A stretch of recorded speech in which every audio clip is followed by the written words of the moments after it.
to watch them and wanted his children to perform well at them.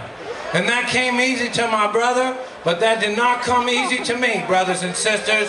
I will tell you this though, I worked hard, and by the time I was a junior in high school at Beaverton High School in Beaverton, Oregon, I was a member of the varsity football team.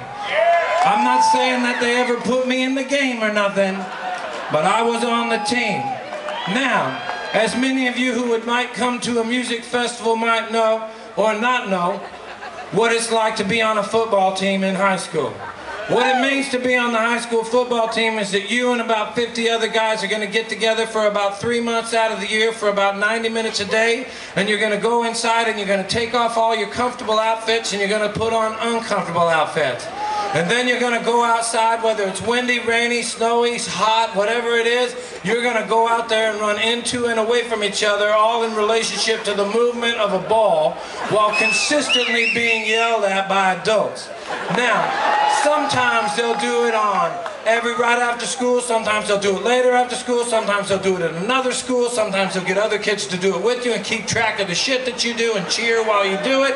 But technically all you're really doing is what I mentioned before. Now, your parents, or at least my parents, tried to put it on me that I was representing our district and that if things went well we could win state. I didn't even know I was from a fucking district, and now it's on me to win this thing for my family.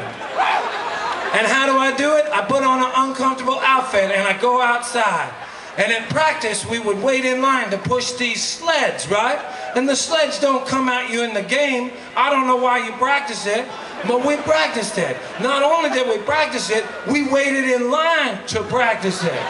So one afternoon, I'm waiting in line to push something, and I noticed that across the field I'm standing in, there's a different field full of these other kids that have on the same stuff they've been wearing all day. So I tap this kid in front of me and I say, "Who are those kids?" He says, "Those are the burnouts." I said, "What do you mean they're burnouts?" He said, "Yeah, they hang out in the smoke pit." I said, "What's the smoke pit?" He said, "That's where the burnouts hang out." I didn't know any more than I started with, so I asked the coach and I said, "Coach, what's a burnout from the smoke pit?" He said, "Oh, Snyder, man, I'd hate to see you turn into a burnout from the smoke pit." Sorry, coach. I said, "What's wrong with that?" He said, "I don't want to disparage anybody, Snyder, but look at them. They're like these dirty sheep standing around in a field doing nothing." And I thought, okay, well, I don't guess I want to be that, so I went on about my life. And one afternoon I was in the cafeteria and I sat down next to a guy that I clearly recognized as a burnout from the smoke pit. And we started talking and he seemed just as nice as anybody on the football team. Then he said to me, "Hey, Snyder, have you ever tried any hallucinogenic mushrooms before?" And I said, "Why, no, I have not." He said, "Would you like to try something like that?" And I said, "Sure, that sounds fun." So he handed me a handful of these things and I ate them. And about a half hour later, I knew there was no chance that I was going to be going to football practice that afternoon. So I went to that other field and stood with those other guys. And it was the first time in my life that I'd ever seen the life that had been planned for me from a distance. There they were, the football team.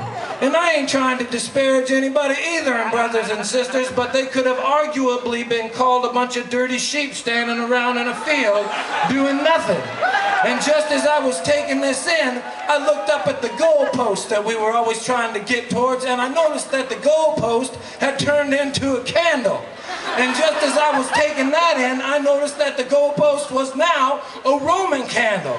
And just as I was taking that in, I looked across the field and I saw that sled that I had pushed. And I saw my friends lined up to push it. Only now that sled had morphed into Fred G. Sanford himself from the hit situation television comedy Sanford and Son. And he was holding his chest and raising his hand like it was the big one.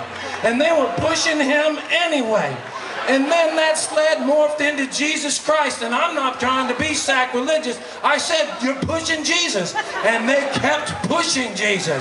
And then Jesus morphed into this other guy that wasn't Jesus, but had a robe and sandals and looked like one of those kind of guys that might have hung with Jesus in the day.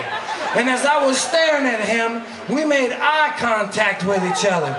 And he yelled across the field at me. He said, "Hey man, do you have 2 10s for a 5 or 2 quarters for a nickel? Do you know how to get to Arca Butler, or can a man even get there from here?" And it was in that moment, friends and neighbors, that I knew I was never going to go back to football practice again for as long as I was going to be alive. And wow, to this day, I still ironically follow Coach Boyer and the Beaverton Beaver football team because A, I think this could be the year we win district, and B, we got the coolest goalposts in the whole fucking state. And that, friends and neighbors, is the touching story of how hallucinogenic drugs turned me from the scoreboard watching jock that my dad was hoping for into the peace-loving, pot-smoking, porn-watching, lazy-ass hippie that stands before you this afternoon.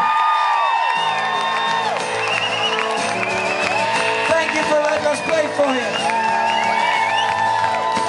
Conservative Christian, right-wing Republican, straight white American male, gay bashing, black fearing, war fighting, tree killing, regional leaders of sales, shirt tucking, frat housing, cake tapping, backslapping, hater of hippies like me, tree hugging, peace loving, pot smoking, porn watching, lazy ass hippies like me. Hugging, peace loving, pro-choice and gay wedding, widespread panic digging hippies like me, skin color blinded, conspiracy minded, protesters of corporate greed.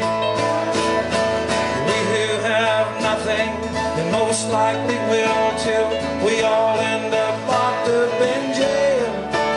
By conservative Christian, right-wing Republican, straight white American male, diamonds and dogs, boys and girls, we're living together in 2 separate worlds, following leaders of mountains of shame, looking for someone to blame.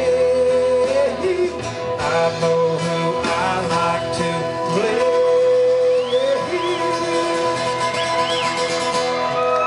Conservative Christian, right-wing Republican, straight white American male, soul-saving, flag-waving, rush-loving, land-paving, personal friends to the quail, God diligently, working so hard to keep the free reins of this democracy, from tree-hugging, peace-loving, smoking, porn watching, lazy ass hippies like me, tree hugging,